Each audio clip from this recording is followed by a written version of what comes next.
the Clowney hit on Wentz illegal or not? Yeah, I do. I think it is. We were just talking about it. Clowney, and you hate to go back to history, but you've probably talked about that. He knocked Foles out of the game in Week 16 last year with a helmet shot into the sternum, which cost him $40,000, and it was called roughing the passer.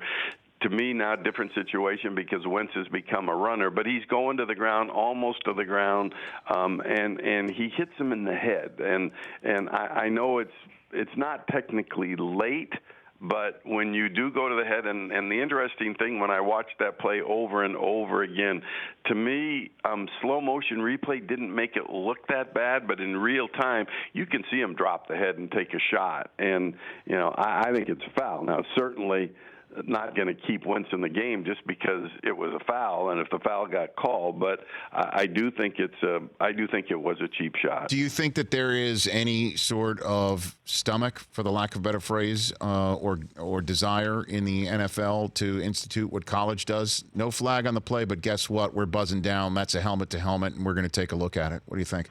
Well, I mean, my proposal, which we actually did in the extinct AAF, was you let the sky judge get involved in pass interference calls or no calls in the last 5 minutes of the game and player safety at any time during the game. And I still believe I'd like to see that. If your number one priority is player safety, if something is missed like that, and we see them a lot where maybe it's a major face mask that the guys don't see, let the sky judge, for a lack of a better term, get involved and put the penalty on, or just as important, let him take it off. I mean, if they call a blatant face mask and it turns out he didn't have the mask, it was the collar in the front, then take it off. But, to me, I think you make a huge change. I'd love to see him make a huge change and make it be more about player safety than it is pass interference, because that should be more important. For more of The Rich Eisen Show, tune to Audience Channel 239 on DirecTV for free on BR Live, or download the Rich Eisen Show app.